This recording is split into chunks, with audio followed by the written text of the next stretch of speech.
What's going on, VitalSyntax here, and this is some more gameplay from Dawnguard DLC for the PC for Skyrim The Elder Scrolls 5, and I thought I'd do a first impression review. I've been playing the DLC for about 2 hours now, and this is just some footage from the very beginning when you first stumble upon the Dawnguard castle, which I'll get to here in just a little bit.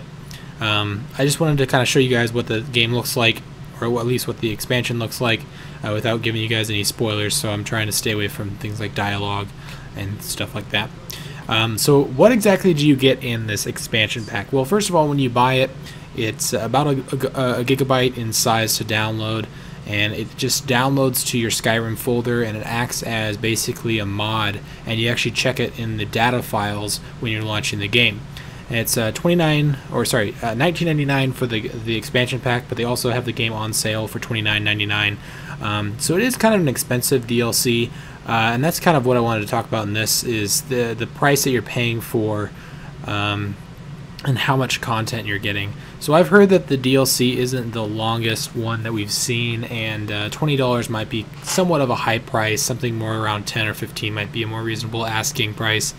And as far as actual areas that it adds this new castle area, obviously, and it also adds a new island that's out where the actual vampires are. And I'm not going to show that in this video, but if you want to see some gameplay of that, then either subscribe and stay tuned, because I'll probably be uploading more videos on it, or you can check out my previous video, which shows a bunch of different scenes and a bunch of different areas that I explored in these 2 hours, and it's basically just a graphics setting display showing off how pretty this game is with the ENB mod, at least I'm running.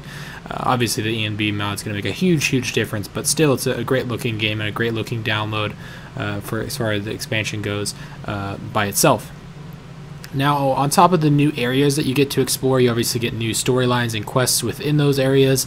I haven't finished the entire quest, and I'm not going to do a full review until I have, but this is more just the first impressions of what I have seen so far and what I think about it so far.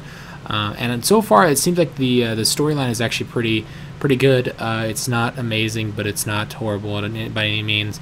There's lots of new characters, and they actually did get some new voice actors, which is one of the problems that I had with Skyrim in general in the past, is that there's just so many repeat characters that have the same voice actor as a different character, and it kind of takes away the immersion factor when you're like, oh, this guy sounds the exact same as this other guy, because lo and behold, they are the exact same voice actor. Now, on top of that, you've also got a bunch of new weapons. Here I'm showing off the crossbow, which is one of the coolest new weapons, one of my personal favorite new ones. It's very powerful. It seems to be a one-hit kill on most mid to low-end enemies. Obviously, you're not going to kill like a Draugr Overlord or anything with one shot. It shoots a little bit slower than a bow and arrow, and it uses steel bolts. And it looks like a steel crossbow to me, just kind of like the decorations and stuff on there. I haven't found any other crossbows, but I know there are going to be some other ones that I've seen in trailers and stuff, and I'll try and point those out if I see those later on in the expansion pack as I play through it. There's also a bunch of new other types of weapons, things like Dawnguard axes, Dawnguard hammers, Dawnguard shields, and other types of apparel like Dawnguard helmets and boots, and a bunch of different new content that I think is always awesome to see. There's also a bunch of new vampire stuff. You can find like vampire armor or vampire boots or things like that. And there's also a whole new ability, right? Obviously, we've had vampires in the game before the DLC, but it really wasn't that in-depth. You could basically suck on people's blood when they were asleep, and that'd give you a little bit of a boost as far as your power and stuff goes, and then you're a little bit weaker in the sunlight. So really being a vampire was almost worthless, because you didn't really get too much for the penalties that it added.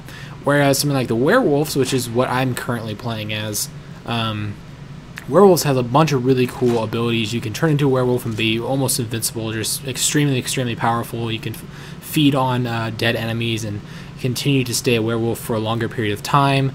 And so what they wanted to do really with this expansion pack is expand on the vampires just the same way that they did for the werewolves with the companions. And I think they did a pretty good job.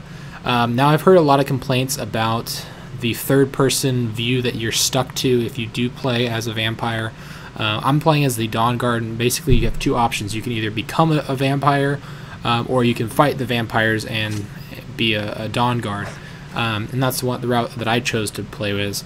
But I had heard some complaints that if you do play as a vampire, you're stuck in the third-person camera mode, which is kind of frustrating because a lot of people do like to play in first person. Me personally, I like to play in third person when I'm exploring the world outside, and then switch to first person whenever I'm in combat or in interior areas. It just seems like the camera angle works much better. There also are a couple new items other than armor and stuff that you'll see throughout the DLC. Like I said, there's lots of new characters, there's lots of new enemies, there's some really cool called like hellhounds, I think that's what they're called. I don't think I'm going to show them in this video, but they are very creepy. There's also some new dogs that are like huskies that you'll find actually in the Dawnguard castle here. I'm hoping you'll be able to find one as a follower that you can kind of have you follow you around, just like you had with like Barbarous, which is one of the dogs you can find in just vanilla Skyrim, because they are really cool. They look like kind of like a husky, and they've got like cool armor and stuff, so that's always welcome. Here is actually a look at the Dawnguard shield that they added. It's pretty cool. And also the Dawnguard axe is in my right hand, and you can see they are pretty awesome. And then also here is the Dawnguard hammer. I think it's a war hammer, a two-handed hammer, so it's pretty tight. So those are kind of my first impressions. Overall, I think that it's definitely worth the buy if you're a Skyrim player that plays as much Skyrim as I did. I've beaten this game multiple times. The current playthrough I'm on, I have not super far. I believe I'm in like the 20s or 30s as far as levels go, probably 20s. So if you're somebody that's definitely into Skyrim, that played through the whole game, or at least is pretty far in it, then I would definitely recommend picking this up, and all the future ones, whether they're not the best ones or not, just because it adds so much new content to explore and to mess around with. And really, Skyrim without new content to explore kind of gets dull. That's all really what this game is focused around, is exploration, finding new items, new loot and things like that, and this is going to add a bunch of new stuff for you to play around with. So overall, it's not, it wasn't kind of meeting my expectations, but I think that it's definitely a good buy. I would recommend it if you are a avid Skyrim fan. So anyway, thanks for checking out the video. If you enjoyed it, feel free to give me a like or a favorite, and as always, I'll see you guys in the next video.